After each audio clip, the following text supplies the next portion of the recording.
अस्सलाम वालेकुम, Ali Shah here. I hope you are doing well. आज हमारे साथ एक अमेजिंग गेस्ट हैं पॉडकास्ट पे, यूसुफ फारूक साहब। ये इन्होंने लास्ट टाइम भी ज़बरदस्त, इनका इंटरेस्ट बड़ा अच्छा हमारे ऑडियंस की तरफ से रिस्पांस आया था। यूसुफ की बातें बड़ी अच्छी होती हैं, डीप थिंकिंग है, लॉन्ग टर्म इन्वेस्टमेंट पे इनका फोकस है।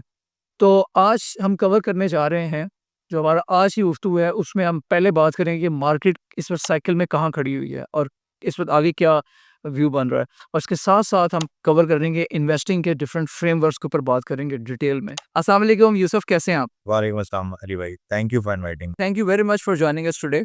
सो यूसुफ, ज़रा मुझे मार्केट के हालात के बारे में बताएं। वैसे तो चीज़ें बहुत पॉजिटिव लग रही हैं, और अगर हम मैक्रो की तरफ नज़र मारें तो हमें नज़र आता है कि जो इन्फ्लेशन है वो अराउंड 3.14% रेंज में है, और उम्मीद ये की जा रही है कि इसी रेंज में आगे रहेगी।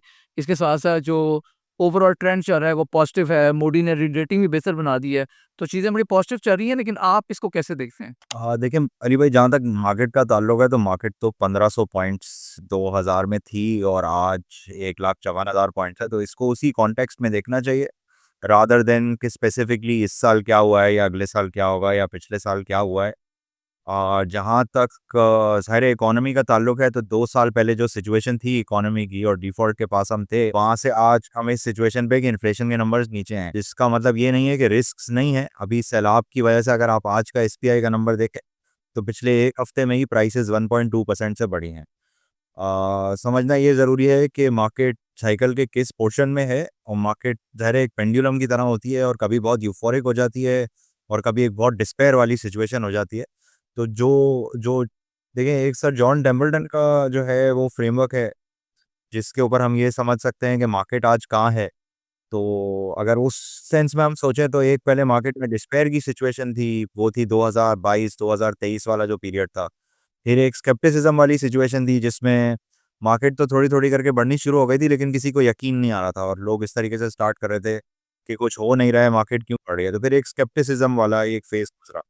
अब हम मुझे लगता है कि अब हम एक ऑप्टिमिज्म वाले फेज़ के अंदर हैं, जिसके अंदर जो आपके की मल्टीपल्स भी हैं, वो भी हिस्टोरिकल एवरेज पे आ गए हैं। अगर हम ट्रेलिंग देखें तो 10 से ऊपर आ गया है। ये मैं ज़खीरा का नंबर कोट कर रहा हूँ। सब लोग अलग-अलग मेथोडोलॉजी से पी कैलकुलेट करते हैं, तो हम ज़खीरा वाला यूज़ करते हैं, जिसके अंदर 20 के पी, 20 से ऊपर के स्टॉक्स हटा देते हैं, नेगेटिव वाले कुछ हटा देते हैं। तो अगर हम हिस्टोरिकली पी बैंड देखें तो आप 10 टाइम्स अर्निंग्स के आस-पास आ गए, तो मार्केट अब सस्ती नहीं है। मार्केट अब फेयरली वैल्यूड।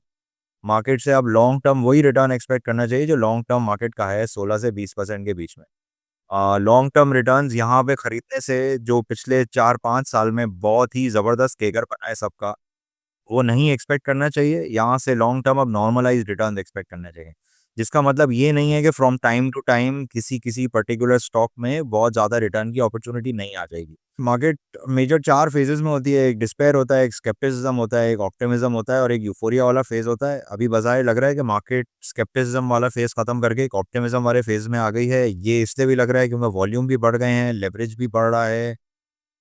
जो 1-2 चीज़ें और पी भी जो है वो मीन जो पाकिस्तान का प्राइस अर्निंग्स का मल्टीपल होता है उसके आसपास ही है। आईपीओज़ बहुत ज़्यादा नहीं हो रहे, जिसकी वजह से अभी नहीं लग रहा कि हम वो वाले फेज़ पे पहुँचे हैं जहाँ पे एक्चुअली सिक्योरिटीज़ की सप्लाई आ रही हो। लेवरेज बढ़ा है लेकिन उस लेवल पे नहीं है जिस लेवल पे 2007-8 में चला गया था, और वैल्यूएशन भी कोई बहुत ज़्यादा नहीं हुई है। तो ऐसा लग रहा है कि अभी यूफोरिया वाला स्टेज तो नहीं स्टार्ट हुआ है, लेकिन अभी हम एक ऑप्टिमिज्म वाले फेज़ में हैं। थोड़ा-सा कंसर्न कुछ लोगों को ये है कि मार्केट ने फ्लड को इग्नोर किया है। आज एसपीआई का डेटा आया कि वीक ऑन वीक इन्फ्लेशन 1.2% हुई है और ईयर ऑन ईयर इन्फ्लेशन 5% पे, एसपीआई 5% पे चला गया। मार्केट ने उसको इग्नोर किया सेकंड हाफ खुलते ही ना। तो ये ज़ाहिर है एक कंसर्निंग सी चीज़ है, लेकिन मार्केट हर फ़ेज़ में हर चीज़ से अलग तरीके से रिएक्ट करती है। अब इस फ़ेज़ में मार्केट ने एक अलग तरीके से रिएक्ट करना शुरू कर दिया। कुछ लोग इससे बहुत कंसर्न्ड होंगे। फिर 4,02,000 अकाउंट हो गए हैं कल जो डेटा आया है उसमें। तो 2,40,000 अकाउंट थे समझ लें 2020 में। तो इसका मतलब ये है कि 40% आज जो पार्टिसिपेंट है एटलीस्ट डायरेक्ट स्टॉक्स में इन्वेस्टिंग करने वाला, उसका 5 साल से कम का एक्सपीरियंस है। ये ये परसेंटेज भी बढ़ती जाएगी। This is also normal. India में 19 मिलियन लोग थे 2019 में, तो आज 170 मिलियन लोग हैं। तो इंडिया में समझ लें 80 शायद 70-80% लोग जो है वो उनका इन्वेस्टिंग एक्सपीरियंस 5 साल से कम है।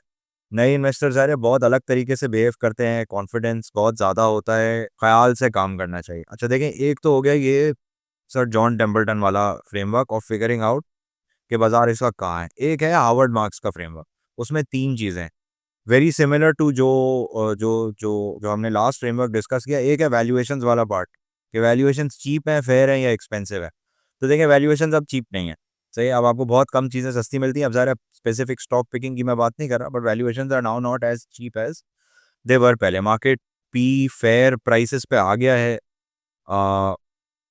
तो हम फेयर पे हैं और हम एक्सपेंसिव पे अभी नहीं हैं। अगर हम 12-12 टाइम्स या उससे ऊपर चले आते हैं तो फिर हम कहेंगे कि मार्केट एक्सपेंसिव हो गई। तो valuations wise we are fine. फिर ये वाला जो फ्रेमवर्क है वो दूसरी ये चीज़ कहता है कि दूसरी चीज़ है इन्वेस्टर साइकोलॉजी के। इस वक्त मार्केट में फियर है, कॉशन है, कॉन्फिडेंस है या ग्रीड है। तो देखें फियर तो ज़रा सा भी नहीं है, जो हमें आज की मार्केट से भी पता चला है। कॉशन कम होता जा रहा है और कॉन्फिडेंस बहुत ज़्यादा है, और अभी हम शायद ग्रीड वाले स्टेज पे नहीं पहुँचे, बट वो भी आहिस्ता-आहिस्ता हो रहा है। मतलब अगर अगर सिचुएशन इसी तरीके से चलती रहती है तो हम ग्रीड वाली सिचुएशन पे पहुँच जाएँगे और वहाँ पे फिर बहुत ज़्यादा ख़्याल रखना होगा। अभी भी जो है वो प्रूडेंट हो जाना चाहिए, बगैर अर्निंग्स की कंपनीज़ नहीं लेनी चाहिए। अगर आप कोई ऐसा स्टॉक खरीद रहे हैं जिसका पिछले साल लॉस आया है, तो यू बेटर बी श्योर कि आगे सिचुएशन इंप्रूव हो जाएगी, वरना आपके बहुत पैसे जा भी सकते हैं। फिर जो आखिरी इंपॉर्टेंट चीज़ है ना, वो क्रेडिट कंडीशंस है कि क्रेडिट कंडीशंस टाइट है, न्यूट्रल है, लूज़ है या या रेकलेस है। तो देखें टाइट क्रेडिट कंडीशंस थी जब 16% से ऊपर इंटरेस्ट रेट हो गए और 22% इंटरेस्ट रेट से। तो अभी हम समझ लें न्यूट्रल टाइप क्रेडिट कंडीशंस के अंदर है कि टाइट क्रेडिट कंडीशंस हो सकती हैं या न्यूट्रल हो सकती हैं या लूज़ हो सकती हैं या रेकलेस हो सकती हैं। तो अभी ना हम लूज़ मॉनेटरी पॉलिसी में, ना हम रेकलेस में हैं, ना आपको कोई बहुत आसानी से क्रेडिट मिलता है। मार्केट में क्रेडिट कंडीशंस आर चेंजिंग क्योंकि लोगों को अब बहुत सारे लोग लेवरेज पे काम कर रहे हैं, तो मार्केट में थोड़ी सी क्रेडिट कंडीशंस लूज़ हुई हैं, लेकिन ओवरऑल इकोनॉमी में नहीं हुई हैं। और आपको वो वैल्यूएशंस में भी अभी कोई ऐसा नज़र नहीं आ रहा कि लोग किसी भी प्राइस पे स्टॉक खरीद रहे हैं। तो देखिए मार्केट अब सही लगती है। अली भाई मार्केट अब उतनी सस्ती नहीं है। लास्ट वीडियो के बाद से भी मार्केट काफ़ी चल गई है। जो लॉन्ग लोगों को अपने लॉन्ग टर्म गोल्स के लिए मार्केट को यूज़ करना चाहिए और स्पेक्युलेट नहीं करना चाहिए। ज़हन में यही रखना चाहिए कि 1500 थी और 1.5 लाख हो गई है। यहाँ से फिर अगले 25 साल में 100 गुना हो जाएगी। तो शॉर्ट टर्म टाइमिंग की कोशिश नहीं करनी चाहिए। शॉर्ट टर्म टाइमिंग करना बहुत मुश्किल होता है, जो अभी बहुत सारे लोगों ने रियलाइज़ भी किया होगा इस पूरी रैली में ट्रेडिंग करने की कोशिश करके। नए इन्वेस्टर्स को जनरली लगता है कि वो ट्रेड कर पाएँगे और वो टाइमिंग कर पाएँगे। 40% लोग ऐसे हो गए हैं इस वक्त मार्केट में, जैसे मैंने पहले कहा, जिनका 5 साल से कम का एक्सपीरियंस है। तो वो ट्राई करेंगे और जो और लोग आएँगे वो भी ट्राई करेंगे। And it's very difficult to time the market, eventually they will most likely give up trying to time the market, और इसको as a long term tool use करेंगे। और हम यही सजेस्ट करते हैं कि आप पहले दिन से ही जो है ना इसको as a long term tool इस्तेमाल करें। बहुत अच्छा आपने एनालिसिस किया और फ्रेमवर्क्स के बारे में भी काफ़ी डिटेल में बताया।